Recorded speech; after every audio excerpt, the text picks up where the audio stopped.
Dengan ketinggian 3.805 meter di atas permukaan laut, Gunung Kerinci punya daya tarik tersendiri bagi para pendaki. Apalagi gunung berapi yang masuk dalam salah satu gunung berapi tertinggi di Asia tersebut masuk dalam kategori Seven Summit Indonesia. Namun siapa sangka, di sela sejuk atap Pulau Sumatera tersebut terselip berbagai kisah misteri yang dapat membuat pendaki merinding mendengarnya. Beberapa waktu lalu kami kedatangan seorang pendaki wanita yang bernama Hilya. Di saat itu Hilya menceritakan pengalaman mengerikannya ketika mendaki ke Gunung Kerinci. Diceritakan pula saat itu Hilya dan dua teman pendakiannya sempat tidur di shelter 2, yang dimana 2 minggu sebelumnya tempat itu dijadikan tempat untuk menaruh 2 jenazah pendaki yang meninggal akibat hipotermia. Mau tahu kisah kelanjutannya seperti apa? Duduk manis, siapkan cemilan, dan selamat mendengarkan.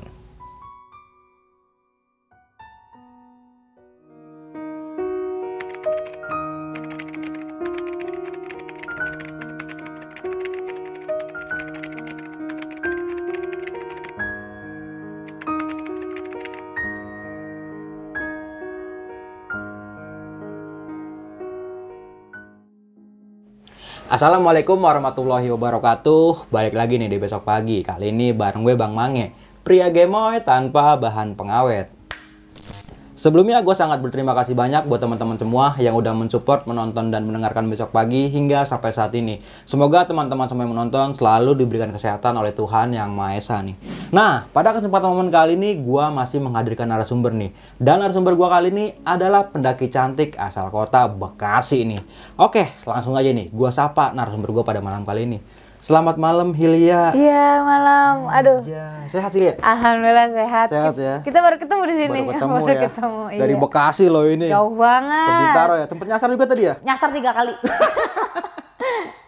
Nah, pada kesempatan momen kali ini pengen menceritakan tentang pendakian di Gunung Kerinci ya. Benar. Itu pada tahun 2022. Ceritanya kompleks banget dari Hilya ini bertemu dan diikutin sama 2 pendaki yang mungkin dibilang 2 minggu sebelum hari pendakian Hilya itu meninggal ya. Iya, dievakuasi. Dievakuasi.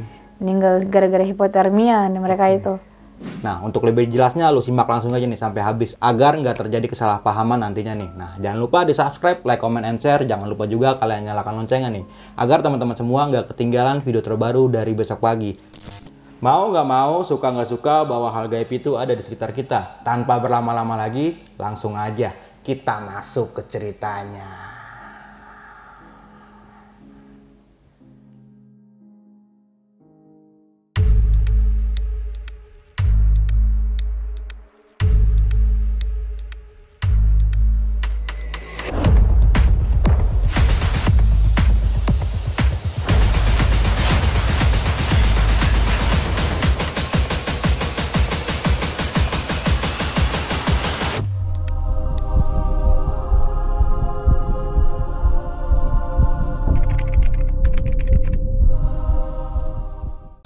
Pertama itu gue janjian sama teman gue, dia cewek. Dia ini sebenarnya tinggalnya ini nggak jelas. Gue juga nggak paham nih orang tinggalnya di mana.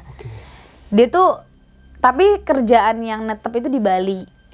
Jadi memang gue temenan sama si orang ini memang by sosial media doang, belum ketemu langsung. Jadi kita tuh singkat cerita kita tuh kayak janjian, ayo Hil, lu mau ke Kerinci nggak? Kebetulan gue juga memang ada, ya pengen lah ke Kerinci gitu, cuma belum ada teman karena yang gue pikir tuh Sumatera itu orangnya keras.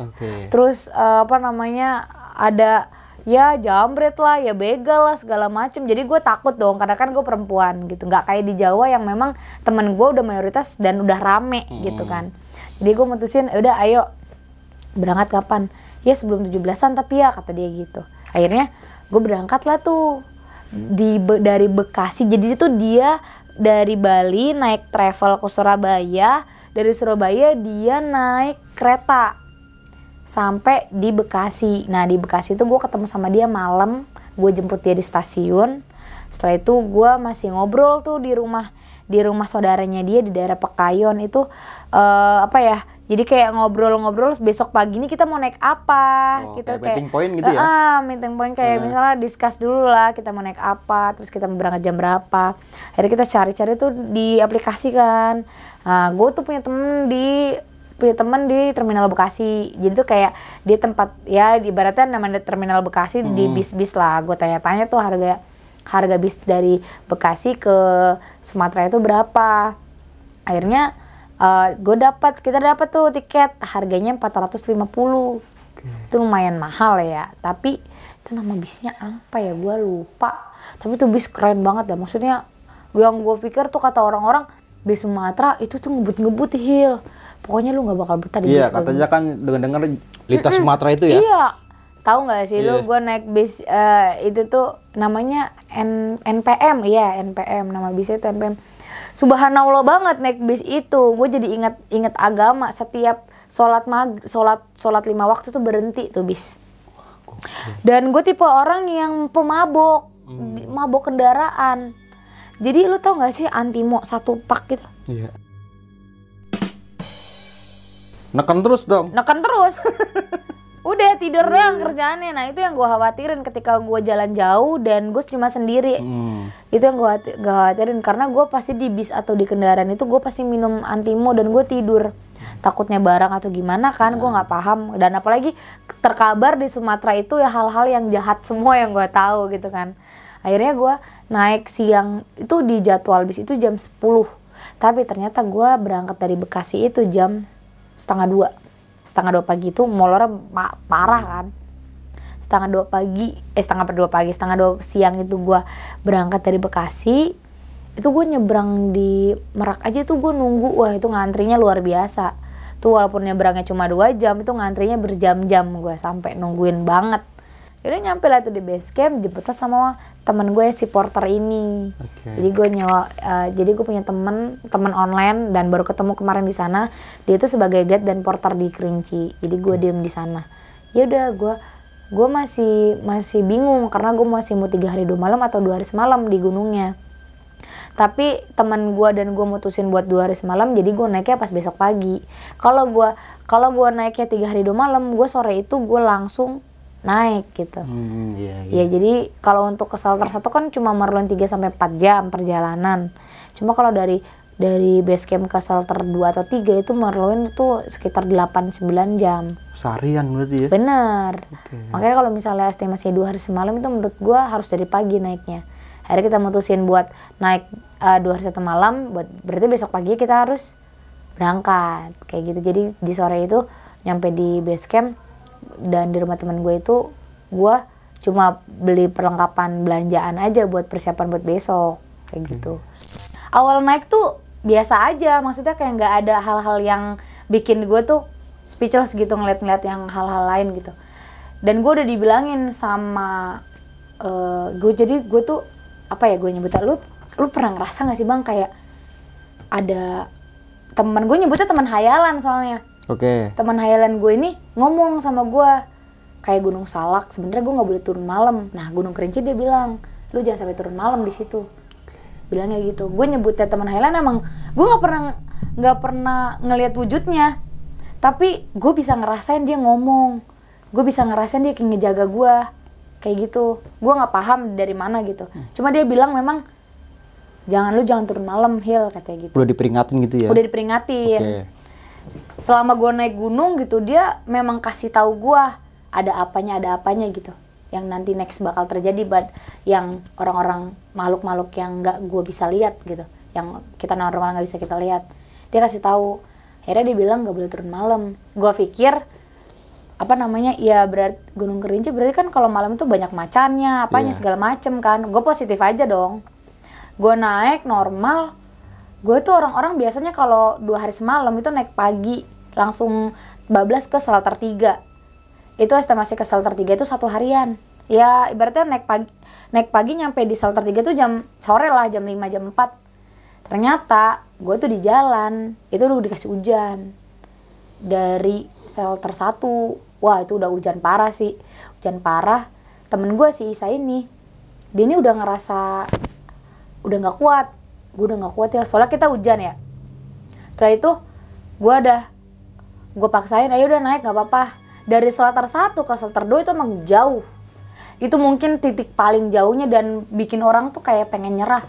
Karena kemarin tuh kurang 2 jam lebih lah Itu udah paling jauh dah. Dan ditambah lagi trek yang aduhai. Setelah itu hujan, abis itu waduh udah double lah. Akhirnya udah nyampe tuh, singkat cerita gue nyampe di shelter 2 itu jam 3 sore. Jam 3 sore tuh, gue inget banget tuh. Jam 3 sore gue nyampe, itu masih hujan posisinya.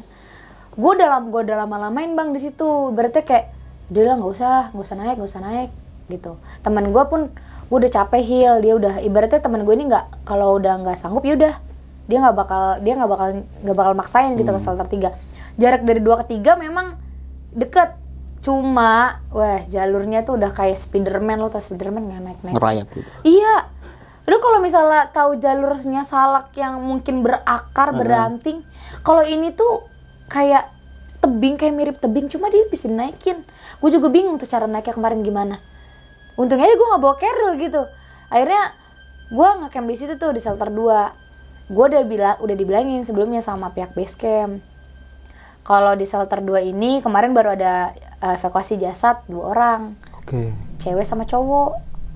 Katanya dia ini hipo di shelter 2. Sorry, hiponya tuh dia di shelter 3. Jadi dia dievakuasi sama tim sana. Habis itu diinepin dulu tuh di shelter 2. Jadi di shelter 2 itu memang tempat area camp itu sedikit, nggak banyak, nggak kayak di shelter 3. Itu tuh gue ngecamp di bawahnya. Memang tuh jasad 2 tuh ditaruh situ. Dia tuh tempatin karung kata orang base camp. Setelah itu taruh situ. Nah, pas lah gue ngecamp di situ. Kebetulan gue ketemu 2 orang lagi. Itu orang sana. Orang Sumatera asli gitu. Nah, gue jadinya tadinya gue bertiga, itu jadi berlima dong. Ya kan? Jadi berlima. Ada teman buat ngobrol ya. Bener. Jadi tuh di sana tuh udah isinya gue berlima doang. Nah, di situ badan gue udah capek. Terus biasa tuh gue kalau misalnya pengen ada makhluk yang pengen interaksi sama gue atau pengen ngobrol sama gue, itu biasanya tuh di belakang gue nih berat. Sama pokoknya di gunung mana-mana dah. Di gunung mana-mana pasti berat. Nah, di situ posisinya gue kayak, karena gue kan emang posisi yang gue naik kerinci itu gue habis jatuh dari motor. Gue habis di akhir Juli tuh sebelum gue naik Argopuro tuh gue jatuh dari motor. Gue naik Argopuro gue maksain, dan ditambah lagi naik kerinci lagi. Di situ gue di sini nih sebelah kiri gue tuh emang masih sakit kan, nggak boleh terlalu bawa beban berat gitu ya. Iya, terus banyak gerak juga nggak bisa. Situ gue udah ngerasa berat banget di belakang gue nih.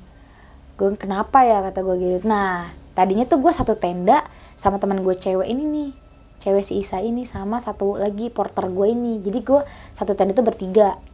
Enak banget ya porter tengah-tengah. Serius emang di tengah-tengah. Terus habis itu tenda yang gue baru ketemu sama orang itu di depan gue. Di situ pas kejadian pas maghrib itu posisi masih hujan. Masih hujan tuh gue udah wah parah sih. Dia tuh kayak pengen interaksi sama gue. Kayaknya dia tuh kayak pengen kayak pengen ngajak, kalau orang yang gunung-gunung lain tuh pengen ngajak main, tapi ini enggak. Dia tuh kayak pengen minta tolong sama gue, tuh kayak minta tolong gitu. Tapi gue nya nggak mau nolongin karena aura yang dia kasih tuh negatif banget. Kayak bener-bener kencang banget. Itu gue takut sebenarnya sama yang yang orang kayak makhluk ini tuh ngasih aura yang kencang banget itu. Gue takut karena gue takut badan gue tuh nggak kuat. Posisi gue lagi mens kan, gue takut gimana gitu, sama gue mendingin diri gue juga kan. Gue tahan bang sampai malam. Tapi ternyata malam itu di dalam tenda itu gue bertiga itu, sisa itu nggak bisa tidur bang. Motor gue juga nggak bisa tidur, gue pun nggak bisa tidur. Jadi kebiasaan gue tuh kalau misal gue naik gunung posisinya lagi kayak gitu, kasihan itu sama kawan-kawan gue sekitar gue tuh, mereka bisa ngerasain apa yang gue rasain. Jadi benar-benar kita tuh nggak dikasih tidur. Jadi ibaratnya kita diem di tenda nih, tapi nggak ada interaksi, tapi kita nggak bisa tidur. Kasiannya begitu bang sama orang-orang yang naik bareng sama gue. Akhirnya gue kan kasihan sama si Isa ini ya, capek ya. Gue inisiatif lah tuh pindah ke tenda depan gue yang barengan sama yang gue baru ketemu tuh sama mereka 2, bareng lah sama mereka. si temen gue yang dua yang operator udah tidur, yang bareng sama gue nggak bisa tidur juga. Gantian jadi ya. Gue jadi bingung, gue tidur di mana gitu. Maksudnya gue kan memang gak bawa tenda gitu kan, tapi gue lebih mentingin kayak namanya cewek ya atau kawan gue takut teman gue ini kenapa-napa. Karena kalau posisinya badan dia kayak begitu terus gue ngasih efek yang kencang dia tambah capek gitu loh. Jadi gue kayak menumbalkan orang lain biar kagak bisa tidur. Secara nggak langsung kayak gitu ya. Secara nggak langsung kayak gitu. Bener. Akhirnya gue tidur lah tuh di depan tenda gue. Awal masuk normal. Pas banget gue mau masuk tuh si Isannya minta temenin buat mau pipis, mau buang air kecil. Jadi gue benar-benar di pojok tenda itu tuh dia bilang pas pipis itu kayak ada yang merhatiin dah dia bilangnya. Tapi karena emang dia ngefeel-nya gitu doang, akhirnya dia masuk ke tenda. Nah gak lama dari dia, gue tuh pengen buang air kecil tuh, keluarlah gue keluar. Pas gue di luar, benar pisan bang, apa yang teman gue bilang, ini memang cewek sih yang lebih merhatiin gue. Dia ada 2 orang bang, makanya gue inget pas orang base camp bilang itu bekas evakuasi di shelter 2. Anjir, di situ cewek sama cowok, tapi cowoknya ini tuh dia bukan cuma 2, di situ ada lagi makhluk yang gede banget, kayak di belakang sini gede banget dah. Udah gitu yang makhluk yang gede itu dia tuh kayak mau ngobrol sama gue, cuma gue nya nggak mau karena energi yang dikasih tuh kuat banget. Itu gue ampun. Negatif itu. Itu negatif. Energi yang kuat itu menurut gue udah serba negatif sih bang. Kalau makhluk gitu kasih energi yang biasa-biasa aja, kayak di sekitar sini tuh biasa aja. Itu berarti hal-hal yang mereka tuh nggak mengganggu gitu loh bang. Kayak gitu. Cuma memang yang lebih kenceng itu di belakang itu tadi yang gue bilang. Terus habis itu dia merhatiin gue. Setelah merhatiin gue tuh ada satu batu kali ya. Batu tuh ngelempar ke tenda gue sama temen gue. Tengah ya. Terus kawan gue yang baru gue kenal nih ngomong gini, "Gila lu jangan iseng ngelempar kata dia." "Hah? Bukan gua." Gue bilang begitu dong, "Bukan gua. Siapa lagi kalau bukan lu?" kata kawan gue gitu.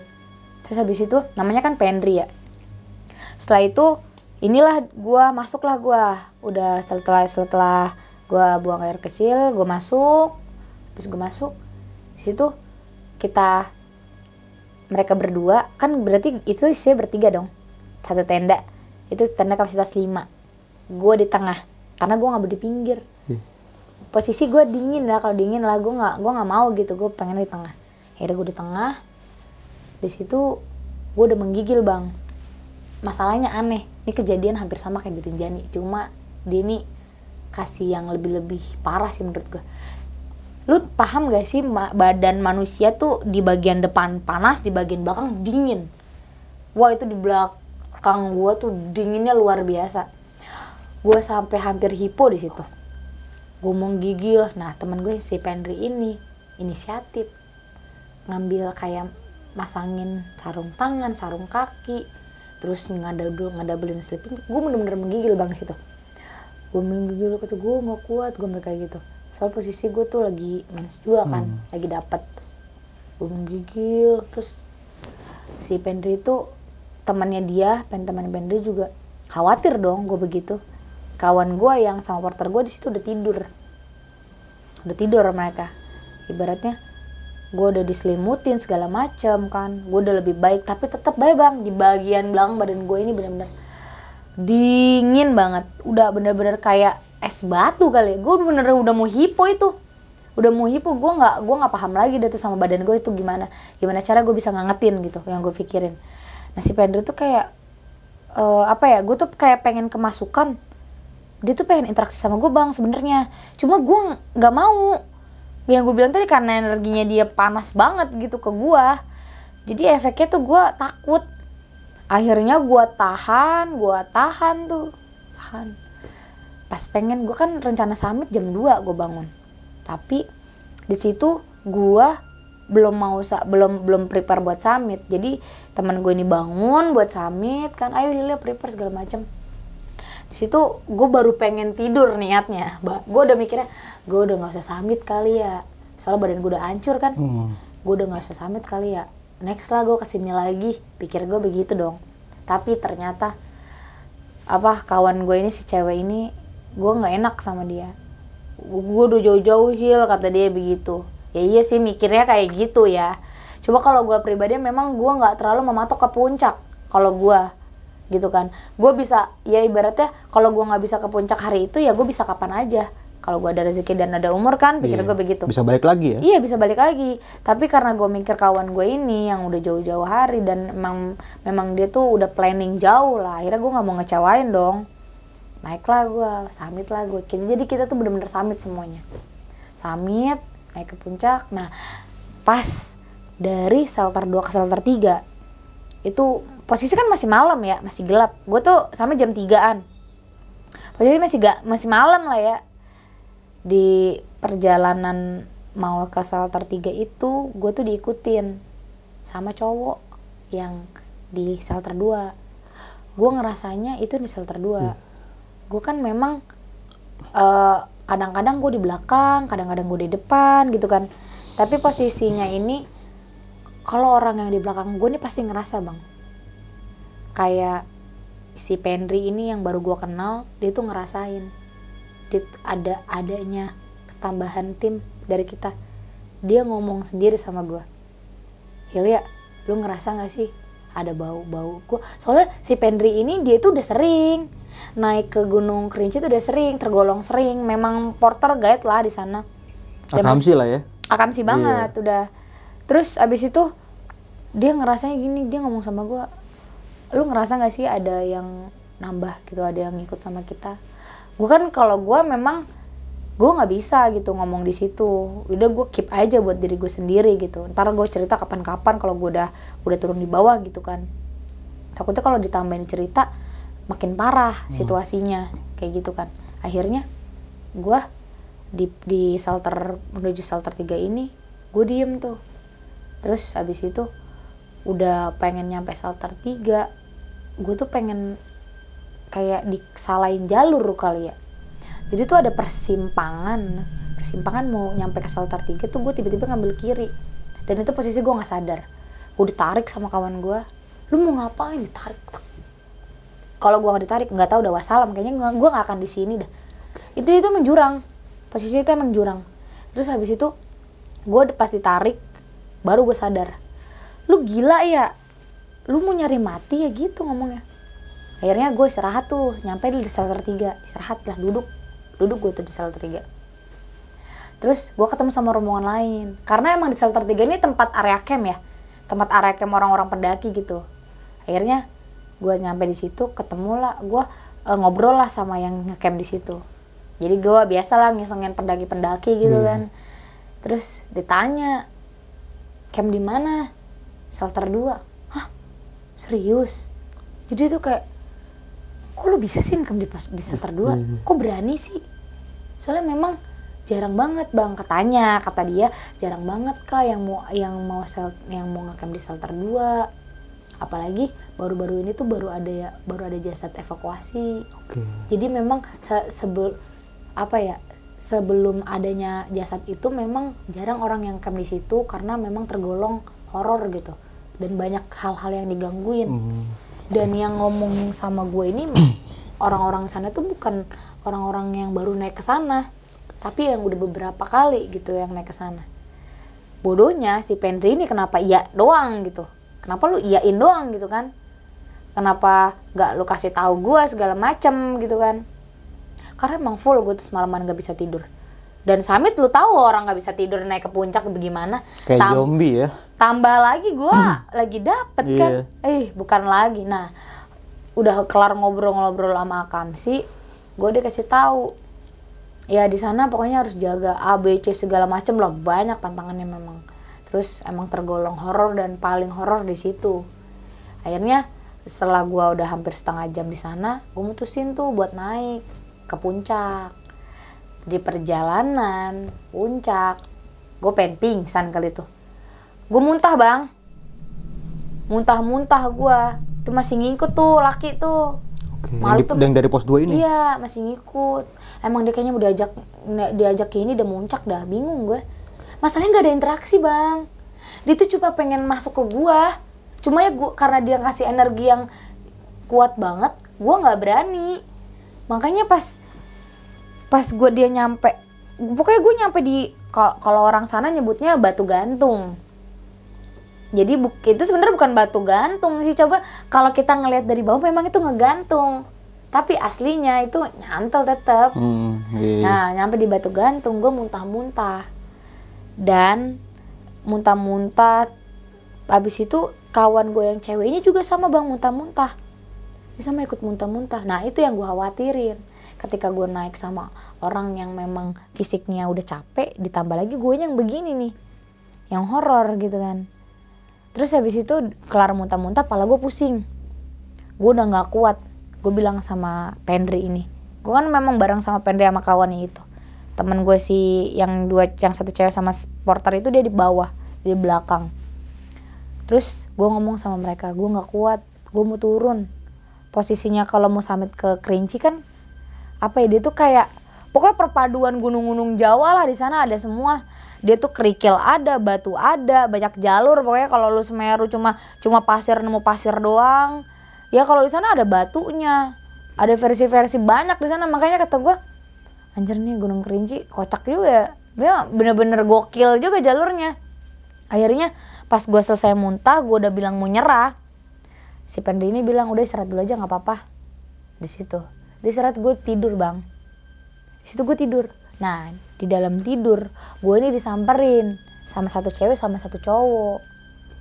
Gue di situ dia yang gue bilang tadi, dia tuh kayak minta tolong kata dia.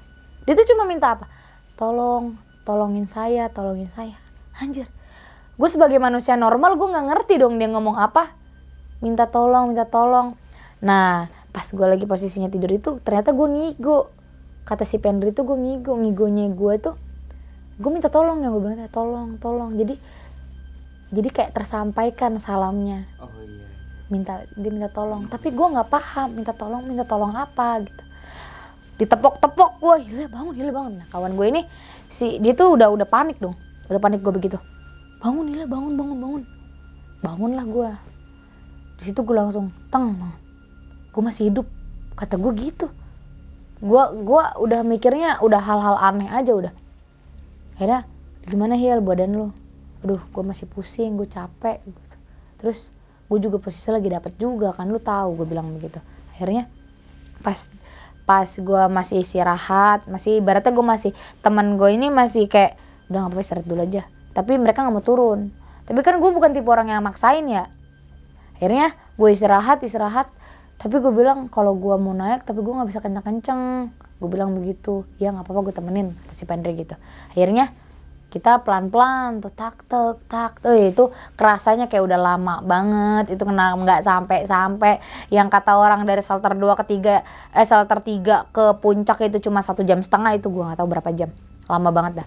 Itu hampir 2 jam gue. Sampai di puncak Tugu Yuda namanya tuh. Nah nyampe di Tugu Yuda itu sekitar udah terang itu sekitar jam 5:30, jam 6. Itu jam segitu tuh gue udah nyampe.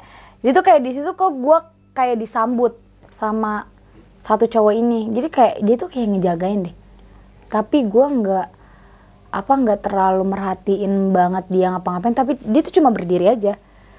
Dan setelah itu gue nyamperin ke Tugu Yuda. Ya berarti gue ngeliat tulisannya, terus kayak tahun berapanya. Kayak gitu kan di situ ada tuh. Udah gue nungguin si temen gue ini di situ. Tapi karena ini temen gue ini nggak nyampe, akhirnya gue duluan berangkat ke puncak. Jarak dari Tugu Yuda ke puncak tuh emang nggak jauh, karena cuma naik satu punggungan nyampe, kurang lebih 30 menit lah. Karena di situ kan jam 6-an udah terang. Naiklah gue tuh nunggu tuh di situ karena anginnya kencang banget bang.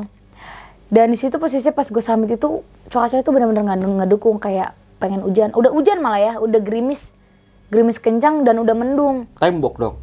nggak tembok, itu di atasnya yang mendung. Tapi kalau sekitar itu enggak, cuma hujan rintik kayak ya gerimis-gerimis kecil doang. Di Tugu Yuda pun masih gerimis-gerimis. Pas gua mutusin buat melanjutkan perjalanan ke puncak, karena di situ posisi gua udah dingin. Lo tahu sendiri kan, dingin kan. Terus teman gua ini yang 2 orang ini juga udah dingin juga. Akhirnya kita naik ke puncak. Naik ke puncak normal, gue nggak ada hal-hal yang gue pikirin yang aneh-aneh gitu. Cuma memang yang di puncak Tugu Yuda ini emang satu cowok dan satu lagi ada di kayak area mau turun ke bawah.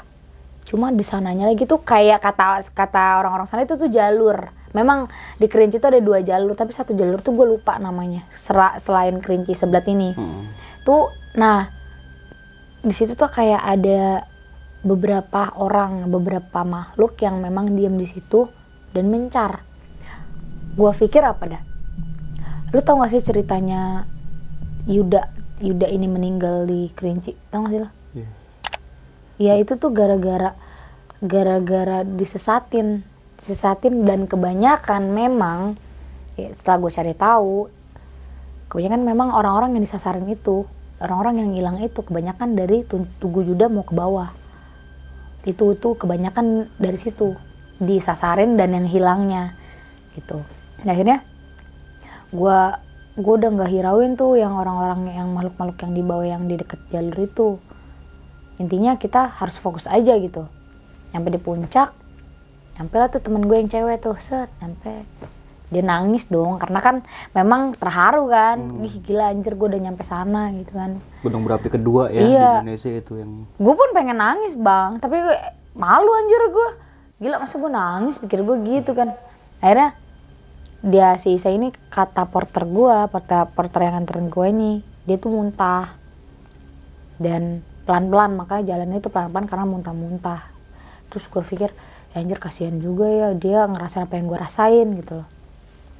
Singkat cerita, gue nyampe di puncak itu sekitar jam 6:30, gue foto-foto segala macam, ambil video apalah belating-ting. Nah itu masih cerah, cuma ya kalau Kerinci itu kan emang tipe berapi yang memang dia kadang-kadang ngelewarin, terkabut, tercerah kayak gitu kan.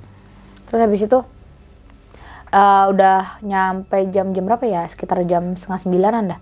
8:30 gue mutusin buat turun. Gue turun normal. Nah pas gue turun di Tugu Yuda, pas gue turun di Tugu Yuda itu kabut, angin kenceng. Di situ gue udah mikir wah apa-apa jangan-jangan yang orang-orang bilang itu bener ya. Kita tuh sering banget disasarin ketika kita mau turun ke bawah dari puncak Tugu Yuda ini. Karena memang di situ posisinya pikiran gue tuh udah benar-benar mau blank pas gue mau turun ke bawah, dan gue udah mau salah jalan. Makanya kata gue, aduh gue tuh gampang banget dibawa, gampang banget ya ini disengin gitu. Gampang banget udah ngopi juga ya. Itu kayak lebih asik ya kalau itu. Iya. Duh, kalau itu nggak bisa dihindarin kayaknya. Udah dari situ gue udah pengen hilang tuh, pikiran gue ditarik lagi tuh sama kawan gue tuh si Pendri itu. Ibaratnya udah Pendri aja udah ngejagain gue. Kayak orang-orang pacaran gitu, digandeng tangan gue turun. Memang gue tuh orangnya takut ketinggian, tapi gue suka naik gunung, aneh kan, memang aneh. Gue takut ketinggian tuh posisinya kan emang kalau dari Tugu Yuda ke bawah itu kan tebing kemana bener-bener lepas kan. Dan itu gue nggak bisa cepet, gue harus duduk buat turun. Pokoknya di situ gue bener-bener dijagain tuh sama kawan gue. Terus sepanjang turun mau ke shelter 3 karena terang dan udah banyak pendaki, normal, nggak ada hal-hal yang harus kita takutin. Apa gue takutin gitu Nah gue bingungnya ini, yang satu cowok ini yang tadi ngikutin gue dari shelter 2 itu nggak ada. Tiba-tibanya pas pengen nyampe ke Tugu Yuda itu nggak ada. Gue bingung tuh itu makhluk mana, karena nggak ada. Dia datang mau ngikut kagak ada assalamualaikum, pulang kagak ada waalaikumsalam gitu kan. Jadinya ya udah gitu kan. Dan gue pun nggak terlalu mikirin. Gue tuh baru gue ngeh pas gue udah nyampe di shelter 3, pas gue udah posisi udah turun di shelter 3 tuh gue udah siang posisinya. Pada sisi udah siang, Di situ udah panas segala macem, akhirnya gue mutusin buat turun ke bawah. Nah pas turun gue nyasar gue. Padahal gue bawa si guide itu tuh, si Penry itu dia udah sering bolak-balik, tetep baik gue nyasar. Jalur berangkat sama pulang beda, udah kayak jalanan Jakarta no. Gue udah nyasar bang, tau nyasar di mana? Gue tuh udah nyasar ke tebing, hampir ke tebing, dan itu pasir gitu, nggak jelas tuh jalur. Itu katanya dia sih itu jalur lama, alibi kali ya, nggak paham. Dan gue nggak ngerti kenapa gue tiba-tiba disasar itu, gue nggak paham. Karena kan posisinya siang. Oke, apalagi kan lu sama Akam sih itu ya? Makanya kok bisa gitu. Kenapa gue bisa kesasar juga pas posisi gue turun? Gak lah, padahal gue naik itu nggak ngelautin jalur itu, kenapa gue turun juga beda jalur? Akhirnya gue ikutin lah tuh jalur, terus sampai gue nunduk karena banyak ranting di atas gue, terus sampai gue perosotan gara-gara tuh pasir isinya. Tuh kayaknya gue lewat punggungan sebelah kanan deh. Gue nggak paham tuh sama itu jalur, tapi intinya gue melipir sih sampai gue naik ke tebing buat balik lagi ke jalur normal, karena itu emang gue ngerasanya lebih ke kanan sih, sedangkan itu jalur utama tuh di kiri. Jadi gue lebih kayak pakai logika ya, oh gue nih harus ke kiri nih, gue harus ke kiri biar biar ketemu jalan lagi kan. Iya gitu. Tapi alhasil memang gue harus naik tebing dulu, gue baru nyampe ke jalur utama. Dan itu gue melipir, nggak tahu lah gue kemana. Dan gue bingung, kok bisa gue bawa akamsi kayak lu, nggak guna anjir, apa gue gitu. Gak guna anjir bawa akamsi, nyasar juga gue ujungnya. Akhirnya gue nyampe lah tuh, singkat cerita gue nyampe di area camp lagi di shelter 2 itu sekitar jam 1 jam 2an lah di situ. Terus gue inisiatif tuh buat masak, karena kawan gue yang 2 orang ini, cewek sama partner gue ini belum nyampe. Tapi gue jarak dia sama gue tuh nggak jauh, karena mungkin ke bawah gue nyasar kali ya, jadi gue bikin lama. Akhirnya gue masak segala macam, masak tuh normal masak. Itu posisi tuh pengen hujan lagi. Udah kelar masak, makan segala macam, packing lagi tan. Tak packing gitu, kita rencana turun tuh hampir jam 3an lah kita mau turun. Itu posisinya udah hampir mendung banget lah tuh. Udah mendung banget. Gue pikir tadinya gue udah ngomong sama nih teman gue, apa kita ngecamp lagi ya semalam biar besok kita pagi langsung turun, kata gue gitu. Cuma emang karena temen gue yang cewek ini dia tuh kerja, jadi kerjanya tuh by online. Jadinya udah dijadwalin kalau besoknya tuh bakal kerja, ada klien lah ibaratnya. Akhirnya gue nggak bisa dong gue ngikutin gue doang. Akhirnya turunlah gue. Di sepanjang jalur turun itu tuh yang 2 orang, yang cewek sama cowok ini nih, 2 makhluk ini itu bener-bener kayak mereka tuh mau nyampein sesuatu, cuma karena guanya takut jadinya gue nggak berani. Jadi kayak sampai gue nyampe di base camp gue masih kepikiran gitu, masih kepikiran aja gue. Udah kelar packing, turun lah gue sekitar jam 3an, gue turun ke bawah. Dari shelter 2 ke shelter 1 kan jauh yang gue bilang tadi kan. Turun lah, seharusnya kita lebih cepet dong. Bener nggak? Tapi nih enggak, sama baik lama. Gue nggak ngerti kenapa gue bisa lama, karena itu posisinya udah siang menjelang sore. Dan gue mencoba mempositifkan pikiran gue. Gue harus positif gitu. Gue nggak boleh berpikir yang aneh-aneh. Sampai di shelter 1 tuh sekitar jam 5an. Waduh, itu udah, kan gue udah diomongin sebelumnya nggak boleh turun malam. Udah digituin, bingung lah gue nih. Anjir, hujan lagi. Situ pas sampai di shelter 1 gue hujan. Akhirnya gue udah bilang, gimana ya, gue nggak bisa nih kalau misalnya sampai malam. Gue takut terjadi apa-apa. Bukan gue takut terjadi apa-apa sama diri gue, enggak. Yang gue pikirin kawan-kawan gue yang ikut gue. Biasanya pasti bakalan berefek juga gitu. Biasanya ya? Gitu bang. Iya, itu udah sering terjadi. Gue kayak gitu, gue diperingatin, tiba-tiba gue kalau turun malam itu ada hal-hal yang gak dipengenin. Kayak gitu, makanya gue lebih apa ya, kayak lebih safety. Gue mendingan gue aja ngerasain, jangan sampai teman-teman gue kasihan gitu loh. Terus gue minta tuh sama temen gue ini, gue duluan ya, gue bilang gue duluan aja, ntar kita ketemu di base camp atau di pintu rimba lah, kayak gitu kan. Akhirnya pas panjang gue tuh sumpah nggak jalan, gue lari, gue dari shelter 1 ke ke pintu rimba tuh gue lari sekencang-kencangnya. Menjelang maghrib sial, pengen malam. Gue kena malam itu di pos 1. Nah di pos 1 tuh gue udah wanti-wanti, gue udah hawanya udah beda banget. Tuh gue dari pos 1 ke pintu rimba itu sebenarnya deket. Orang gue naik kerasnya deket. Subhanallah, ini mah malam, sampai malam bang, muter-muter gue, nggak paham gue tuh sama tuh jalur. Waduh udah maghrib, gue minta berhenti, gue bilang gitu, berhenti maghrib. Itu padahal gue di shelter 1 itu, di pos 1 itu gue udah malam gitu, udah maghrib, udah mau maghrib. Pas gue jalan dari pos 1 mau ke pintu rimba, itu di perjalanan kita itu udah maghrib bang. Kayak gue minta berhenti dulu kita, soalnya maghrib, gue bilang begitu. Di handphone gue tuh udah bunyi azan gitu kan, kita berhenti dulu. Sepanjang berhenti tuh gue udah merinding aja anjir, merinding kayak udah aduh jadinya apa ini, gue kan kasihan gitu. Akhirnya gue bener-bener caranya gue tuh kayak gue harus positif, gue nggak boleh mikirin hal yang aneh-aneh. Gue harus percaya kalau gue tuh lebih kuat, pikir gue begitu kan. Gue nggak boleh mikir yang hal-hal yang di luar dari nalar gue gitu. Terus si Penri ini ngomong gini sama gue, dia tuh tiba-tiba pegang sini gue, terus Hilya lu jangan bengong, ngomongnya gitu sama gue. Dia tuh kayaknya pokoknya ntar pas di base camp dia cerita deh sama gue, dia megang dulu jangan bengong. Nah sepanjang jalan itu kayak gue tuh selalu dikasih tahu jangan bengong. Gue ngomong lu jangan kagetin gue, karena gue tuh memang orang nggak bisa kaget bang. Kalau gue kaget ada aja hal-hal aneh yang terjadi. Jangan kagetin gue, di sini lagi di sini. Terus kenapa nih nggak nyampe sih, kata gue. Ya kenapa perasaan ini dari pintu rimba ke 1 udah deket, kenapa kita turunnya lama sih? Kenapa kayak turunnya di Kerinci tuh kayak kerasa lama banget.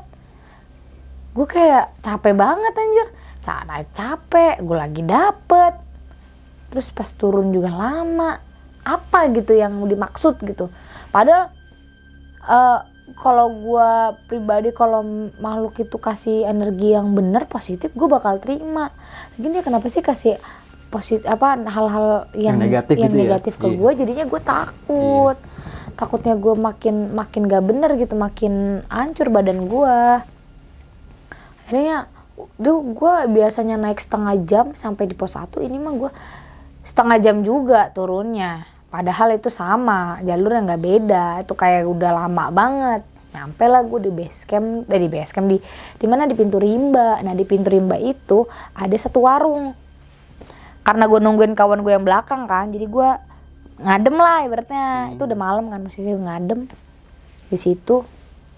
Nah orang yang diam jagain si warung itu ngomong gini, kamu kenapa? Ngomong tiba-tiba nanya, kamu kenapa? Kan di sana emang pakai bahasa Jawa ya, gue ngerti Jawa gitu. Nah orang si bapak ini ngomong, kamu kenapa? Pakai bahasa Jawa. Saya bilang gak apa-apa pak, kok mukanya pucet, ngomongnya gitu. Iya kan abis turun dari gunung, kata gue, gitu gak ya? Mungkin dong gue cakep gitu kan turun dari gunung. Gak apa-apa pak, capek, gue bilang gitu. Terus si bapaknya ini tuh kayak kasih air, langsung inisiatif kasih air, tapi airnya itu bukan di gelas tapi di botol. Botolnya ini gak ada merek, gak paham, kata gue ini botol dicopot apa gimana kan. Dia ngasih air, habis itu udah minum ini, kasih ke gue. Apa ini pak, gue nanya dong, gue takut apa-apa nih kan. Air udah botol kagak ada merek. Terus kalau botol baru kan gak, kita ada segelannya gitu ya. Ini nggak disegel, kayak air daur ulang gitu. Apa ini pak? Itu air biasa kok, katanya gitu. Kamu minum aja biar kamu lebih tenang, kayak gitu ngomongnya. Kata gue, ini gue nggak sekali 2 kali kayak gitu. Di jalur-jalur mana pasti gue kalau kayaknya mampir di base camp pasti kayak tuh orang paham gitu apa yang gue rasain gitu kan. si temen gue nih, si Pendri nih ngomong, udah minum aja nggak apa-apa, yakin lu? Ya udah nggak apa-apa, orang dia udah kenal, ya udah dia udah kenal sama tuh bapak. Ya udah, akhirnya gue minum tuh. Nah, gue minum itu kayak bukan minum gue, kayak makan. Lu ngerasa sih kalau minum air putih, minum glek gitu, ini enggak, gue kayak ngunyah, kayak sesuatu gitu harus dikunyah. Kayak pertama kali gue dibuka mata batin gue, kayak gitu. Itu gue, wah nggak beres nih air, gitu pikir gue. Udah cepetan turun. Dari mana? Dari tempat warung itu ke base campnya itu kayak tempat registrasi itu jauh. Itu memang pakai ojek kan, kalau naik itu pakai ojek. Turun pun kita harus pakai ojek gitu. Akhirnya temen gue ini kan yang gue barengan sama si porter ini, dia tuh bawa motor kan ke atas. Nah, Akam si ini juga bawa motor, tapi salahnya kawan yang atu lagi tuh, dia mau ditaruh di mana? Oh iya benar. Ya kan? Akhirnya mau gak mau gue harus nungguin nih orang, dan gue harus pakai jasa lain buat turun ke base camp. Itu kan posisi gue memang udah malam, dan gue tuh pengennya ya nungguin yang belakang lah kayak gitu. Nah, si bapak warung ini ngomong gini, kamu ngerasa ada yang ngikut nggak gitu. Padahal gue ngerasanya kayak nggak ada apa-apa gitu kan, karena feel-nya nggak ada apa-apa. Terus di belakang itu kayak diusap-usap. Karena emang orang-orang sono tuh usap-usap. Kenapa pak? Enggak, biar kamu lebih tenang dan kamu nyampe di sana tuh bisa langsung istirahat. Ngomongnya gitu. Terus gue bilang, oh iya, gue kayak orang bego. Iya pak, iya, makasih ya pak ya gitu. Akhirnya gue buru-buru tuh, padahal cepet aja turun, cepetan nih, gue nggak beres, kata gue gitu. Sebelum lanjut ke cerita, untuk kalian yang ingin menjadi narasumber di besok pagi dan mempunyai cerita horor dalam pendakian, kalian bisa kirim cerita kalian ke Instagram official besokpagi.idv atau melalui email besokpagi.ch@gmail.com. Pas gue minta cepet-cepet turun tuh sama temen gue, udah lu anterin gue ke warung, ke base camp dulu, ke regis dulu, habis itu ntar lu jemput lagi ke atas, terserah, kata gue. Intinya gue anterin dulu. Akhirnya gue pas nyampe di registrasi, langsung orang base camp langsung ngomong gini, nemu apaan gitu. Gue giniin, duh pada nggak beres ini, kata gue. Nggak bener. Orang warung bilang begitu nih, lu sama orang-orang registrasi tuh emang udah sobat kental gitu, deket banget karena emang udah lama di sana. Terus pas udah mereka nemu apaan gitu, bercanda gitu, nggak beres gitu, hilai gitu kan, kata gue. Nggak bener. Terus serius katanya gitu. Ini kan langsung kayak gitu. Kayak udah paham gitu ya. Kayak udah paham gitu. Kemarin tuh terus gue bilang gini, ada yang dievakuasi ya kemarin meninggal. Iya, lu ngekam di shelter 2, digituin. Ngapa nggak ngomong, kata gue gitu. Gemes gue tuh. Ya udah biar ngerasain gitu kayak gitu. Sial, pahit, nggak bener tuh. Berarti pas mau naik nggak diinfoin. Maksudnya kayak bukan nggak diinfoin, udah lu jangan di shelter dulu, nggak, bukan gitu, kayak nggak digituin, nggak dikasih peringatan kalau kita jangan suruh camp di shelter 2. Jadi gue udah camp di shelter 2, udah banyak orang yang cerita, lu kok berani begitu. Terus habis itu pas gue nyampe di base camp, gue gimana jalur kelinci, bagus, gue bilang semuanya ada, sampai demit-demit pun ada, gue bilang begitu tuh. Terus gue tanya dong ke orang base camp, itu kenapa gitu. Nah barulah dia cerita, ya dia habis hipo di shelter 3 tuh kita evakuasi, habis itu kita taruh karena udah malam katanya, jadi kita taruh dulu di shelter 2 gitu. Makanya pas besok paginya baru dia evakuasi lagi, dibawa turun. Oh kejadian udah lama enggak, baru ini. Oh pantes. Terus gue giniin, dia nanya, emang kenapa? Tahu nih makhluk ini tuh kayak pengen komunikasi sama gue, cuma bukan ngajak main, kayak pengen nyampein minta tolong gitu. Sampai gue di Batu Gantung tuh sampai dibikin mimpi sama 2 makhluk ini, dia minta tolong. nggak paham, emang jasadnya nggak ketemu kan, gue bilang gitu. Kenapa dia minta tolong, gue bilang begitu. Kenapa dia kayak pengen nyampein sesuatu. Gue nggak berani masuk ke diri gue karena gue posisi lagi dapet, terus energi mereka tuh kuat. Terus ada satu yang badannya gede banget tuh, gue takut banget sama itu. Gue ceritain tuh semua hal-halnya itu. Si Pendri ngomong gini langsung, temen ya Hil, gue udah tahu dia udah pokoknya udah segala hal yang menjurut tentang mistis ya, dia udah cerita semua itu. Di situ dia ceritain, lu tahu gak kenapa di sepanjang jalur lu gue pegang tangannya, terus kenapa gue ngusap belakang lu segala macam, karena tuh makhluk di sana itu memang pengen berinteraksi gitu ya. Iya, kayak pengen siapa nih yang masuk duluan, siapa nih gitu. Jadi berarti kayak Pendri tuh kayak ngejagain gua gitu. Kata gua, nggak tahu lah Pen, gue sampai capek gitu kan. Lu ngerasa capek kan? Ih capek banget nih, sampah berat badan dia, kata dia gitu. Makanya dia tuh kayak sedikit paham sama hal yang begitu gitu. Cuma gue nggak paham, gue nggak nanya gitu kan. Lu paham di mana? Gue nggak nanya karena gue yang tipe orang ya udah kayak gitu. Karena emang udah sering juga ya. Karena tergolong sering, jadi pikir gue it's okay gitu, nggak apa-apa, emang setan doang yang nemenin sama gue gitu kan. orang gitu kan, aduh pusing banget gue. Dia cerita, nah si porter gue ini juga bilang dia baru kali ini ngatain nganter orang tapi sampai segininya capeknya gitu, kayak ngerasa hal-hal yang beda aja, lebih wow gitu kan. Tambah lagi kita naik turun kena hujan di Kerinci. Memang sih kata orang sana, kalau lu naik Kerinci nggak kena hujan tuh lu bukan naik Kerinci, ngomongnya begitu. Ya itu gue alamin, dan posisi gue juga sampai malam kan akhirnya. Nah pas malam gue kan bukan tidur di tempat registrasi ya, gue tidur di rumah porter gue itu. Tidurlah gue bermalam di situ kan. Nah pas bermalam di situ gue tengah malam gitu gue mimpi nangis gue, nangis gue kayak orang gila. Nangisnya tuh nangis nyata, tapi dalam mimpi gue nggak nangis karena orang yang di dunia nyata yang ngerasain, yang ngeliat gue nangis sampai kaget. Lu kenapa nangis tidur? Di dalam mimpi tuh gue kayak dikembalin lagi ke gunungnya, ke Kerincinya. Kayak dikembalin lagi gue ke Kerincinya. Abis itu gue kayak di sana itu ada cewek cuma satu, cowoknya itu sekitar ada 3 orang. Nah gue inget di Gunung Kerinci itu yang baru ketahuan orang hilang tuh ada 4, kata orang registrasi, 1 cewek sama 3 cowok gitu. Dan gue dikasih ilustrasi di dalam mimpi gue itu kalau misalnya orang yang hilang itu dan orang yang meninggal itu memang diarahin dari yang gue bilang tadi, di puncak Tugu Yuda. Di situ kayak gue dibalikin lagi ke gunung itu. Tapi anehnya kenapa gue dikasih nangis di dunia nyata gue?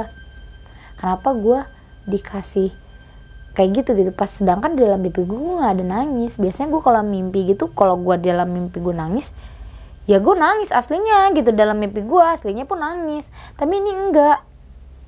Jadi kayak gue menjerit gitu, kayak kesakitan, kata teman gue tuh. Dibangunin gak bangun-bangun.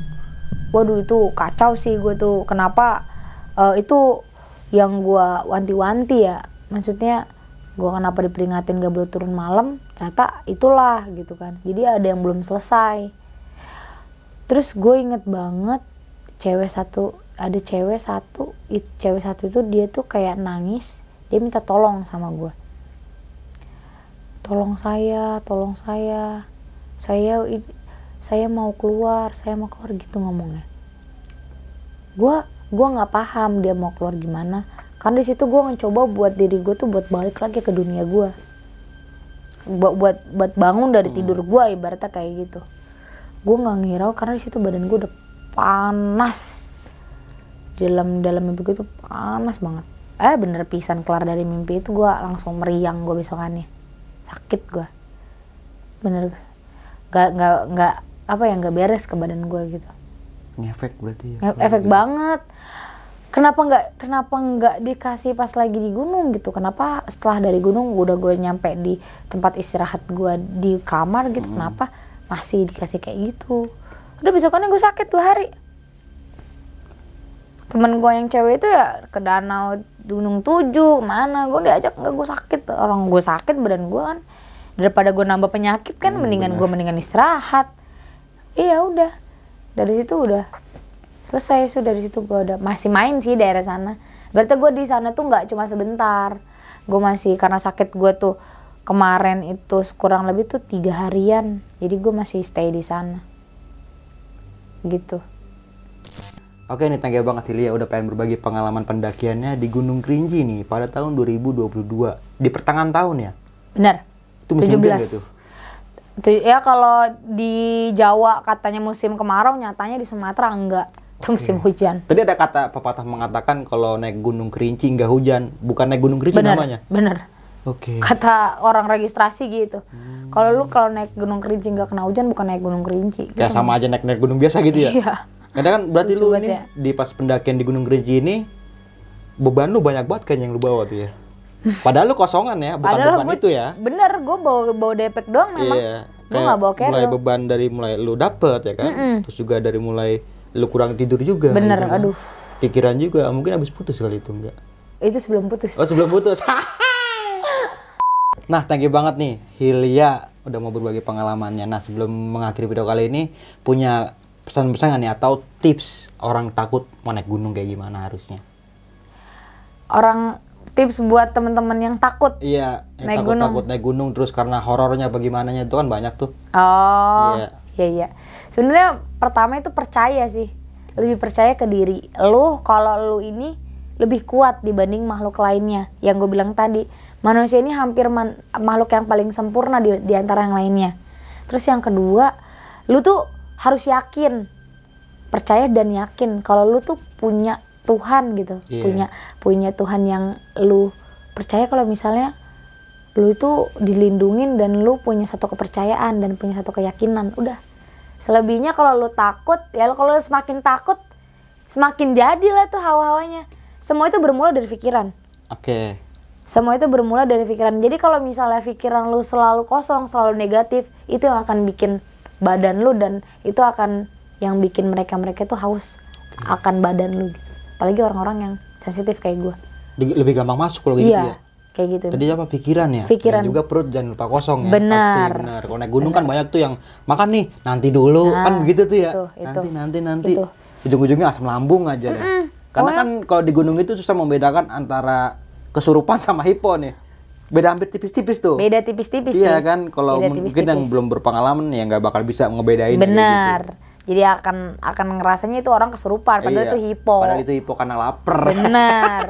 Jadi gue bukan nyebut hipo sih bang. Apa namanya bukan itu? hipotermia, lapartermia. Lapartermia ya. Benar. Itu bisa di ukuran waktu jam 2 jam 3 subuh tuh biasanya kayak gitu. Oh, itu wajib. Iya. Wajib makan.